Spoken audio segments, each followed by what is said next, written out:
Sir, এই বাংলা রাজ্য কোটায় যে হাজার হাজার আধসেনা চাকরি যেগুলো আমরা দেখছি যে মানে আপনারাই বিশেষ করে এটা অনেকটা উন্মোচন করেছেন বলা চলে, বা পুরোপুরি উন্মোচন করেছেন বলা চলে।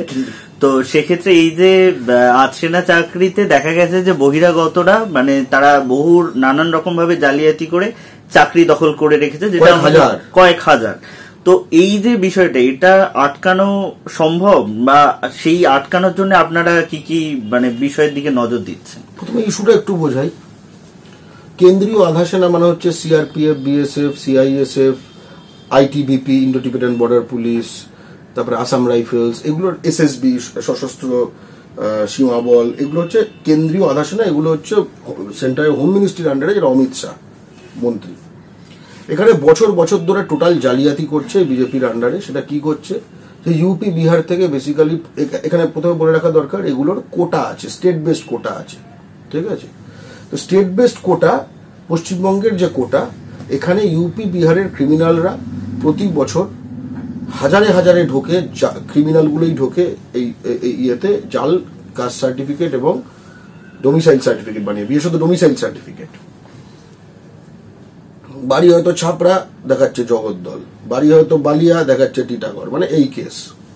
এবং এইসব এলাকাগুলো দেখায় কেন? কারণ এইসব এলাকায় এদের ভাই বেরাদাররা, দেশওয়ালিরা সব সংখ্যায় বৃদ্ধি করে করে ইয়ে বানিয়ে ফেলেছে, councillor, MLA, MP, Arjun Singh MP হয়ে গেছে, ঠিক আছে? এইসব করে নিয়েছে, ফলে তারা পুরো মৌরসি পাট্টা করেছিল। বাংলা পক্ষ পথে নেমে এদের আটকায়। বাঙালি যারা মানে আধা সেনায় যারা চান্স পাওয়ার চেষ্টা করছিল, তারা যখন দেখছে যে তাদের চান্সটা বহু খেটে তারা যখন হাঁটিয়ে দেওয়া হচ্ছে, তখন তারা আমাদের অ্যাপ্রোচ করে। বাংলা পক্ষ পথে নামে, এবং পথে সেইভাবেই নামে সুভাষবাদী পন্থায়, গান্ধীবাদী পন্থায় না। আমি আর ডিটেলে গেলাম না। যার ফলে ধরা পড়তে শুরু করে। আমরা গান্ধীবাদী হলে কিন্তু কিচ্ছু ধরা পড়তো না, আমরা সুভাষবাদী হয়েছে বলেই ধরা পড়েছে। এবং তারপর থেকে এবার আমরা পশ্চিমবঙ্গ পুলিশের সঙ্গে কোঅর্ডিনেশনে, পশ্চিমবঙ্গ পুলিশেও প্রথমে ব্যারাকপুর কমিশনারেটে ওটাই চাইছিল না, তারপরে ঠেলাঠেলি করে আরো চাপ দিয়ে তোমাদের মতো মিডিয়া, তাদের সাপোর্ট, মেন স্ট্রিম মিডিয়া কিচ্ছু সাপোর্ট করেনি। যে বললে না কি চাপে চেপে যায়, কিন্তু কোনো এবিপি আনন্দ, রিপাবলিক, 24 ঘন্টা, ঠিক আছে, এসব কখনো শুনেছে? এসব কিচ্ছু শুনবে না। আনন্দবাজারেও দেয়নি, একমাত্র বর্তমান যারা করেছে তাদের বলবো, বর্তমান করেছে, আর প্লাস নিউজ, এটা রিপাবলিক বাংলা না, আর প্লাস, সুদীপ চট্টোপাধ্যায় যেটা অ্যাঙ্কারিং করেন, তারা দেখিয়েছে।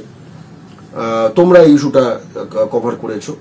তো এই করে মোটামুটি এটা এমন একখানা জিনিস, দেখো, এটা আমাদের খুব বিরাট সাফল্য মনে করি যে এই ইস্যুটা যেভাবে ভাইরাল হয়, এই ইস্যুটার জন্য বাংলা পক্ষ রাস্তায় রাস্তায়, আমি দেখেছি, আমি দিল্লিতে গেছিলাম যখন, সেখানে একটা বাঙালি ছেলে কেন্দ্রীয় আধা সেনায় আছে, সে বললো, দাদা ওটা খুব ভালো হয়েছে।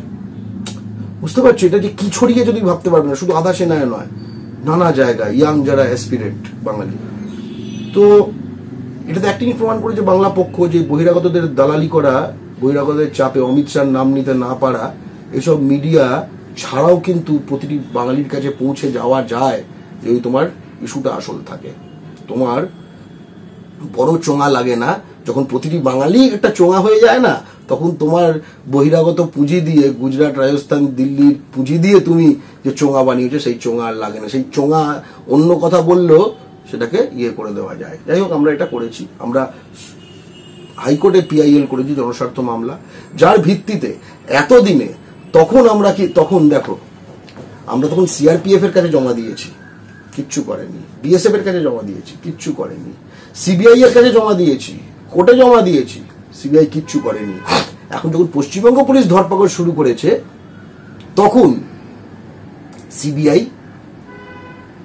কয়েকজনকে ধরতে এসছে। আমরা কিন্তু দ্রুত এর সমাধান চাই। আমরা কিন্তু নারদা সারদার মতো এই জিনিসটি ঝুলে যাবে, এটা কিন্তু আমরা চাই না। সিবিআই এখনো পর্যন্ত পশ্চিমবঙ্গে যা যা কেস নিয়েছে সব ঝুলিয়ে দিয়েছে। বেসিক্যালি ওই বিশেষ সূত্র জানা গেল, আজকে বলেছেন, কালকে বলেছেন, সেগুলো হচ্ছে যেগুলো বিজেপির সুবিধা হয় সেই সব কেসে। আর যেহেতু এখানে বিজেপির অসুবিধা হয়, এটা নিয়ে তুমি কোনো বিশেষ সূত্র কিছু পাবে না। জাস্ট যাতে এটা ঠান্ডা করে না পৌঁছে দেয়। আমরা কিন্তু এই 2024-এ আবার এসএসসি জিডি হবে। এবার সুভাষের জাতির ছেলেরা কিন্তু এবার একদম রাস্তায় থাকবে। এবং মাথায় রাখা উচিত বাংলা ও বাঙালির শত্রু ক্রিমিনালদের, সেই ক্রিমিনালদের যারা কাগজ জালি করে বিএসএফ এ ঢুকে ভারতের সীমান্ত সুরক্ষা তথা আভ্যন্তরীণ সুরক্ষাকে হুমকির মুখে ফেলতে চায়। যে একজন বাঙালি বলছে, তোমরা মাথায় রেখো যে জাতির হাতে উঠলে মাস, বদলে যাবে ইতিহাস, এটা মাথায় রাখবে, ঠিক আছে? ফলে এবার আর জালি করতে এসো না, ফেরত যাবে না, শ্রীঘরে যাবে, ঠিক আছে? আর শ্রীঘরে যাবে আমাদের মাধ্যমে, একটু প্রসেসিং এর মাধ্যমে, কারণ তোমাকে যেখানে ধরা হবে তার পাশেই তো শ্রীঘর নয়, তাহলে শ্রীঘর অব্দি পৌঁছে দেওয়ার একটা প্রক্রিয়া লাগবে। তো সেই প্রক্রিয়াটা বাংলা পক্ষর তথা সাধারণ বাঙালি স্বেচ্ছাসেবকরা খুব ভালোভাবে করবে। এরকম ঘটনাগুলোই যাতে না ঘটে, তুমি তোমার রাজ্যে যেটা আইনসম্মত ভাবে কাগজ জালি না করে, ক্রিমিনালগিরি না করে পরীক্ষা দাও, চান্স পাও, কোনো সমস্যা নেই। বাংলার ভাগ খেতে এসো না, এটাই। আপনারা দেখছেন আওয়াজ, রোজকারের হক কথা। For more updates about Awaaz, please subscribe our YouTube channel Rajshekhar thali.